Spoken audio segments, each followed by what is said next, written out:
Aqui falamos sobre entretenimento do jeito que você mais gosta, com paixão, opinião e muita conversa boa. Eu sou o Matheus Clocker e vou te acompanhar durante todo esse episódio. Seja bem-vindo ao Cinema em Crise. No primeiro bloco eu trago as principais notícias da semana, incluindo a nova adaptação de As Crônicas de Nárnia. Já no segundo bloco eu convido o Júlio Rocha para comentarmos sobre o terceiro episódio da segunda temporada de The Last of Us e também sobre as estreias de maio. Tá preparado? Vem comigo! Greta Gerwig, diretora de Barbie, está trabalhando em uma nova adaptação de As Crônicas de Nárnia. As filmagens devem começar em julho e com isso surge o primeiro nome oficialmente confirmado para o elenco. Emma Mackey, que você deve conhecer por Sex Education e Barbie, vai interpretar a Feiticeira Branca. Além de Mackey, Meryl Streep está em negociações para viver o Leão Aslan. O projeto é da Netflix e após muitas negociações com a diretora, será lançado nos cinemas antes de pingar no catálogo do streaming. O filme será lançado no segundo semestre de 2026 e irá adaptar O Sobrinho do Mago, o primeiro livro da saga de C.S. Lewis. The Holdovers, também conhecido por aqui como Os Rejeitados, vai ganhar uma série de TV. O filme original, dirigido por Alexander Payne, acompanha um jovem rebelde de uma escola que se vê obrigado a passar o Natal do colégio com seu professor e com a cozinheira do local. O longa foi muito elogiado pela crítica e garantiu a Da'Vine Joy Randolph seu primeiro Oscar. Ainda não foram divulgados detalhes sobre a produção, que está em fase de desenvolvimento. E trago atualizações sobre Pecadores, o novo terror de Ryan Coogler. A produção agora está a caminho de se tornar um dos 10 filmes com classificação indicativa R de maior bilheteria de todos os tempos. Pecadores já arrecadou mais de 161 milhões de dólares mundialmente. Tá feliz, Variety? E é isso, gente. As Crônicas de Nárnia vai voltar. A gente vai ter aí uma nova adaptação, agora dirigida pela Greta Gerwig, que fez o seu nome aí com Barbie. A Netflix confiou para ela uma grana para adaptar novamente os livros. O legal é que a gente vai começar com O Sobrinho do Mago, né? A gente não teve esse livro adaptado nos filmes originais. Sim, né? Vai ser interessante de fazer essa passada, né? Para o pessoal... Se bem que alguém realmente lembra dos filmes que a gente teve, né? Eu ia falar que seria legal trazer uma história nova, já que os outros já passaram. O Leão, a Feiticeira Guarda-Roupa marcou muito, o resto passou um pouco, batido, né? Ou será que passou pra gente? E eu gostava muito do Sobrinho do Mago. Ele é um livro que conta a criação de Nárnia, né? Basicamente, a gente acompanha o velho, que é dono do guarda-roupa, que a gente conhece do Leão, Guarda-Roupa e Feiticeira. E ele tá aqui criança e a gente acompanha eles. Então é uma história que a gente não vai ter os 4 irmãos, e sim esse velho sendo jovem ainda e a criação de Nárnia. Mas achei divertido, existe aquela história de que a Meryl Streep pode ser quem ela quiser. Se o próximo Batman Total. Pode ser a Meryl Streep, então estamos aqui. Agora é o Aslan, né? A Meryl Streep. Interessante, né? Eu não sei se esses boatos aí vão se confirmar, mas eu achei interessante. Uma coisa que dá pra gente falar é que eu gostei de como a Greta Gerwig brigou e vai conseguir exclusividade dos filmes no cinema. A Netflix não faz isso, né? Inclusive o Ted Sarandos falou essa semana que a Netflix está salvando o audiovisual, então eles são bem contra o cinema e a Greta Gerwig bateu o pé, fechou uma parceria com a IMAX e o filme vai ficar 4 semanas em cartaz, provavelmente só nos Estados Unidos. Então ele vai ser lançado no Dia de Ação de Graças lá nos Estados Unidos e pinga no catálogo da Netflix no Natal. E The Holdover série, Júlio? Gente, eu não faço ideia do que esperar de uma série de Não dá, Holdovers. né? Mas é interessante que, assim, o filme, por mais que tenha feito sucesso, ganhado prêmios, né? Ele teve um bom boca a boca. Não é aquele filme que foi um arrasa quarteirão, né? Então, assim, ele fez um sucesso, mas não é uma escolha óbvia, né? De um filme pra você só tentar fazer um dinheiro em cima dele. Então, talvez seja se o Alexander Payne estiver envolvido, ou alguém da... Não sei se... não lembro agora quem que escreveu, né? Mas se tiver uma intenção criativa interessante ali, eu consigo ver sendo uma série bem gostosinha de ver, igual o filme é, né? Com certeza, o filme é muito bom. O projeto está sendo desenvolvido pela Miramax e o CEO da Miramax falou que torce muito para que o Alexander Payne embarque no projeto. Então, aparentemente está sendo algo alheio, né, à equipe original, mas estão tentando trazer o Alexander Payne e eu não duvido que ele venha. Eu pensei muito em Anos Incríveis, em Sociedade dos Poetas Mortos e talvez uma vibe Fargo, que também é uma adaptação de um filme nada óbvio e que funcionou. Então, às vezes, a vibe Holdovers sobre colégios internos, coisas assim, e não necessariamente, né, pode ser uma antologia, exatamente. Sinners bateu aí tá sendo um recorde de bilheteria, um sucesso, tá todo mundo adorando. Júlia assistiu, a gente vai falar de Sinners no próximo bloco, mas fica a mensagem aí, a gente já falou que como As Crônicas de Nárnia pode abrir um precedente legal, Sinners também tá abrindo um precedente muito legal, onde as produtoras batem o pé que o filme não pode ganhar uma classificação indicativa alta, porque não vai dar bilheteria, e a gente tem aqui um filme original, rated R, né? Tipo, Nos Estados Unidos isso é uma censura pra 18 mais, se eu não me engano. é né? a censura mais alta que tem e batendo aí recordes de bilheteria. Já acumulou 161 milhões de dólares, então sucesso demais. Eu só fico imaginando, porque o post novo da Variety era falando que Sinners é um grande sucesso. Como que será que foi essa discussão de pauta, né? Essa decisão de, e agora, o que a gente faz?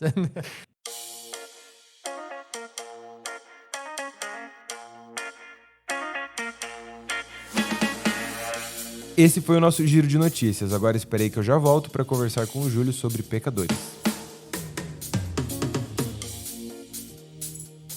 Esse bloco a gente vai falar sobre Pecadores. Júlio finalmente fez a boa e foi assistir nos cinemas. Júlio, conta tudo pra gente. Sem spoilers, porque eu também não vi. Isso, sem spoilers, acho que vai ser uma recomendação, né? Mais do que qualquer outra coisa. Então eu vou dar uma leve panorama geral sobre o filme e a minha opinião também. Primeiro, assim, tentem ver no cinema. Pra quem tá por fora, basicamente, o filme se passa ali nos Estados Unidos no período da lei seca. Eu não sei, não chega a ser da lei seca, eu acho que já é o pós-lei seca ali, mas o pós-prisão do Al Capone e tudo mais.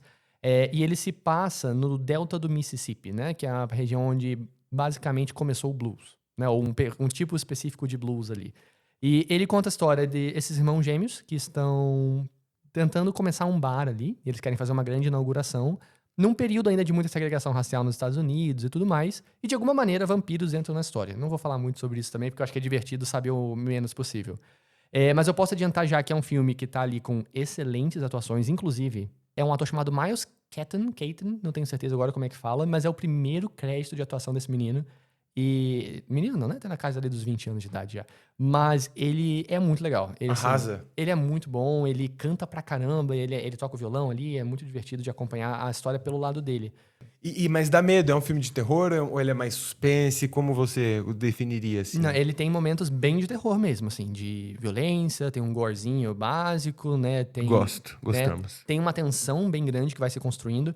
E é isso, assim, eu acho que tinha um tempinho que eu tava muito afim de ver um filme de vampiro que fosse bom e divertido.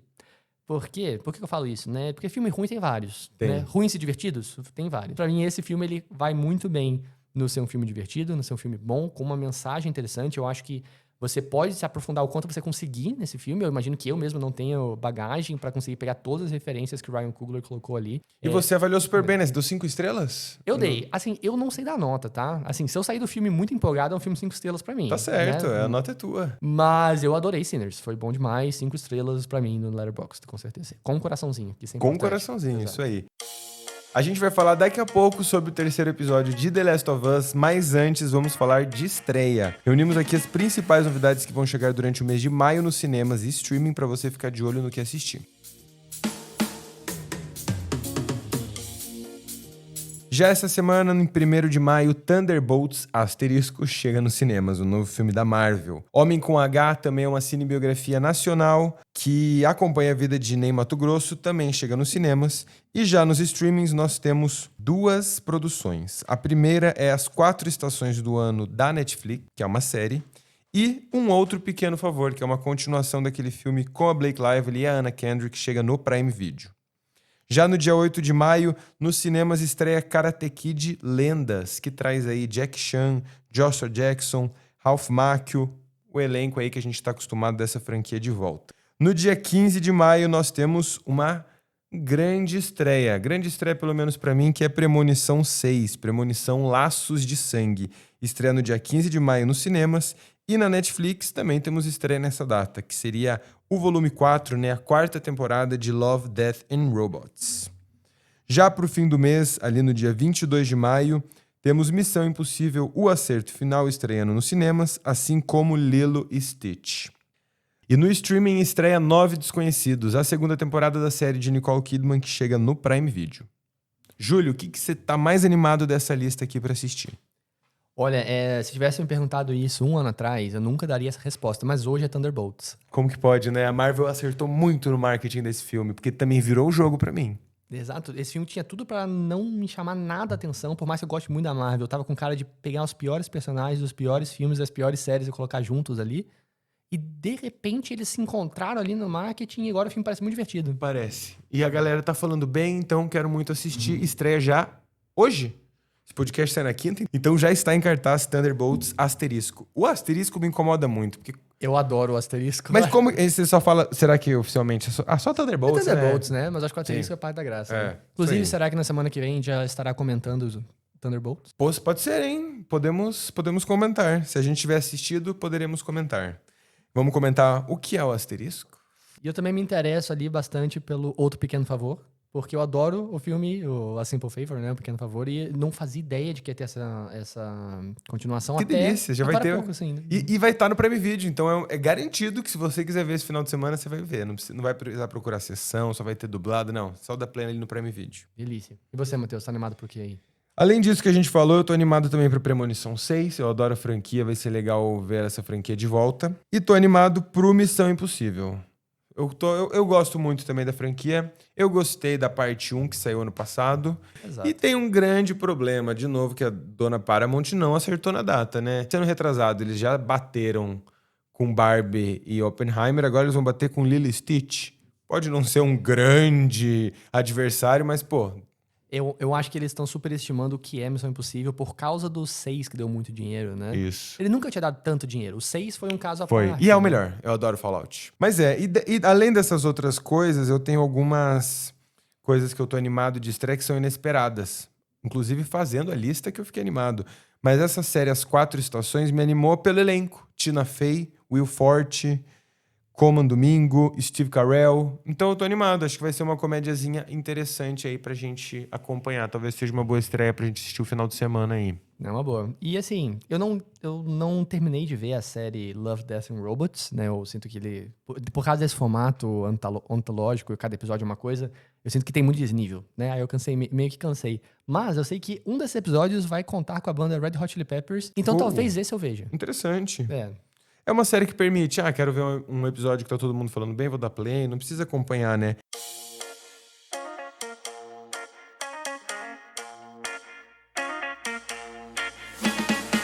Essas são as estreias de maio. O que você tá mais animado pra assistir? O que você vai sair de casa pra ver? E o que você vai dar play nos streamings? Conta aqui pra gente.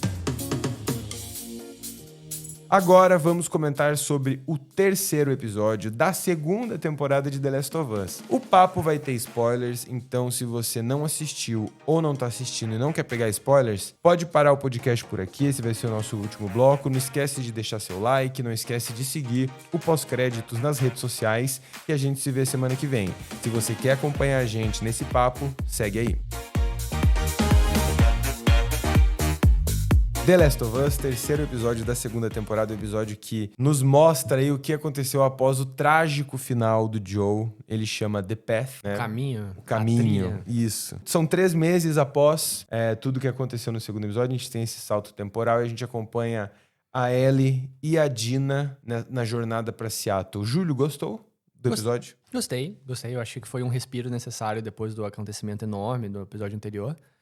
Eu tava achando que seria um episódio filler, né? Um Eugene da vida. Eu tava certo tambem que ou até um Joe e Ellie, né? Alguma coisa assim. Um flashback. Mas acho que tá muito cedo pra mostrar o Joel de novo, acho que foi né? um bom descanso de tudo, pra gente digerir mesmo o que aconteceu. Isso, e eu acho que eles estão fazendo... Quer dizer, vamos ver, né? Mas, por exemplo, se pegar os 2 primeiros episódios, o primeiro episódio é uma preparação pro segundo, né? Ele mostra como que tá o status das pessoas ali em Jackson, como é que tá a Ellie, como é que tá o Joel, como é que tá o relacionamento deles, pra ir no segundo episódio algo enorme acontecer. Esse episódio, pra mim, parece estar fazendo algo parecido, né? Com certeza, eu também fiquei com essa vibe. Ele mostrou como que está a Ellie, como que está a reconstrução de Jackson, como que está o Tommy, como que está a Dina, né? Começaram a colocar os outros personagens mais em evidência, até porque não temos mais Joel, né? A gente precisa agora que a Ellie tenha Precisa pegar outros personagens, né? núcleo, né? De personagens, exato. E que eles vão ter importância, vão ter seus momentos de brilhar, né? E eu tenho a impressão que o próximo episódio já vai ter coisas grandes acontecendo. Mas eu gostei, foi um bom episódio, foi um episódio bonito. Eu adorei ver Seattle. Adorei que ele retoma essa energia que essa história tem, que é The Road Trip. Então, elas na estrada, foi legal ver. A cena do cemitério, muito bonita, muito bem fotografada no pôr do sol, ela bem alaranjada, achei muito linda. Apresentam um novo grupo de personagens, sem dar muitos detalhes ainda. Isso, que são aqueles que daí no fim a gente descobre que eles foram dizimados ali na floresta, Isso, né? O pessoal que subia, né? O pessoal que subia. E a gente se aprofunda um pouco mais ainda na relação da Ellie com a Dina. E vou falar pra vocês, obviamente, a falta que o Pedro Pascal vai fazer vai ser grande. Mas essa menina que tá fazendo a Dina, ela é demais. Tem um carisma absurdo. Ela é. Eu acho que ela vai segurar muito desse lado. Vai trazer. Vai ter gente que vai ficar por causa dela, eu acho, né? O pessoal que tá largando por causa da saída do Pedro Pascal, talvez fique por Isabela Merced. Outro comentário pra finalizar aí sobre esse episódio de The Last of Us foi a quantidade de gente naquele exército no final. Vai dar ruim, hein? Vai dar ruim. E assim, isso é uma coisa que... Eu lembro que na semana passada você comparou com Walking Dead. Eu acho que esse episódio teve um gostinho de Walking Dead também, de mostrar essas facções diferentes, né? É verdade, teve mesmo. Um grande grupo militarizado, um grupo que age de uma forma estranha, né? Que anda ali quase como se fosse uma seita religiosa, todo mundo com a cicatriz do lado do rosto, a cicatriz do Coringa ali, usando um sistema de comunicação próprio, que era assobiando, dando uma martelo pra uma criança... Pessoal com arco e flecha, então... É verdade. A gente tá vendo exércitos, né? Se criando, facções grandes. Lados diferentes por uma luta aí. Exato. Claramente a Ellie vai se meter no meio de algo muito maior do que ela imagina, né? Exatamente. Eu tava vendo antes da gravação os comentários da grandíssima Isabela Boscov sobre esse episódio. Ela falou uma coisa legal. Que bom que Jackson não liberou o orçamento lá pra 16 pessoas irem pra Seattle, porque...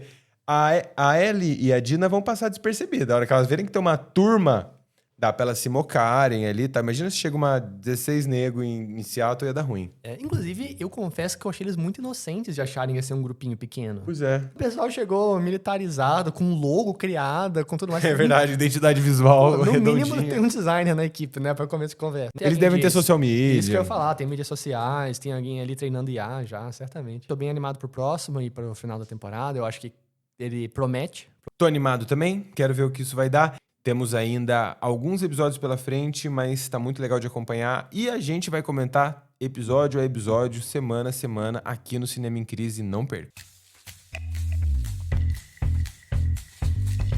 Quer mais dicas? Busque por Matheus Clocker no Letterboxd. Lá na plataforma eu estou sempre atualizando e avaliando tudo que eu assisto. E chegamos ao fim. Não se esqueça de seguir o Cinema em Crise para não perder os próximos episódios. Quero saber também a sua opinião sobre tudo que discutimos e, claro, quais filmes e séries estão fazendo a sua cabeça essa semana. Aproveite também para seguir a gente nas redes sociais. É só buscar por pós-créditos e compartilhar esse episódio com quem também ama cinema.